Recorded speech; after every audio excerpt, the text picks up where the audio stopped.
Hi అందరికీ welcome to my channel. మా ఇంట్లో వరలక్ష్మి వ్రతం ఎలా చేసుకున్నాం అనేది ఆల్రెడీ నేను లాంగ్ వీడియో పెట్టా కదా.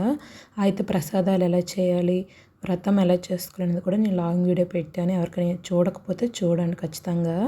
ఇదైతే తర్వాత రోజు ఎలా కలసం తీయాలి అవన్నీ నేను ఈ వీడియోలో చెప్తాను. అయితే మన నైట్ పడుకునేటప్పుడే కలసం కొంచెం కదిపేసుకొని పడుకోవాలి, లేదంటే 3 రోజులు ఉంచాల్సి వస్తుంది. అదే నైట్ మనం పడుకునే ముందు ఒక్కసారి కదిపామంటే మనం శనివారం మార్నింగ్ అయితే ఈ విధంగా అన్నీ తీసేసుకోవచ్చు.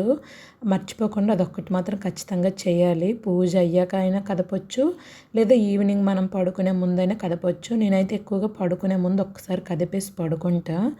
ఇదిగోండి తర్వాత మార్నింగ్ అయితే మంచిగా అన్ని పనులు చేసుకుని ఇంట్లో బయట ముగ్గులన్నీ పెట్టేసుకున్నాక ఇంకా స్నానం చేసుకున్నాక అయితే ఇవన్నీ తీస్తున్నా. ఇంకా తర్వాత అయితే దీపారాధన చేసుకోవాలి. ఇంక ఇదిగోండి ముందుగా గాజులు, మనం పసుపు కుంకుమలు, కాయిన్స్ అన్నీ పెట్టాం కదా. ఇంకా వాయినాలు అన్నీ ఇచ్చాం, కానీ అమ్మవారి చీర అన్నీ ఉన్నాయి కదా. ఇంకా అమ్మవారికి పెట్టిన చీర అన్నీ తీసి పక్కన పెడుతున్నా. ఇదిగోండి ఈ శారీ అయితే పట్టుపావడ కుట్టిద్దామని ఇంకా పెట్టాను ఇంకా అమ్మవారికి. ఇంక ఇదిగోండి ఇవన్నీ తీసేసి పక్కన పెట్టేసి మన ఆకులు, అక్షింతలు ఏమున్నా తీసి పక్కన పెట్టేయాలి.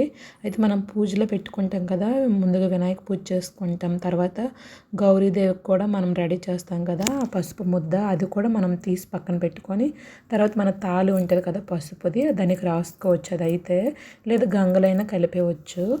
ఇదిగోండి అన్నీ తీసేస్తాను. ఇంకా తులసిమాల, పువ్వులు అన్నీ తీసేసుకొని ఇవన్నీ ఒక బాక్స్లో పెట్టేసుకుంటున్నా. ఇవన్నీ ఏంటంటే మనం ఎవరు కాలు పెట్టని ప్లేస్లో, అదే పెద్ద చెట్టు ఉంటే ఆ చెట్టు దగ్గరైనా పెట్టేయవచ్చు, లేదంటే గంగలో అయినా కలిపేయవచ్చు. ఇదిగోండి నేను ఇవన్నీ వేసేసాను కదా, ఇవి కూడా తీస్తున్నా.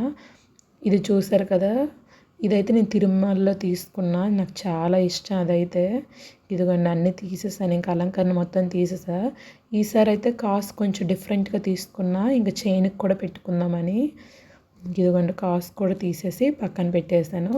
ఇంకా అమ్మవారి ప్రతిమ కూడా తీసేసా. ఏదైనా అమ్మవారి ప్రతిమలోనే అందం ఉంటుంది.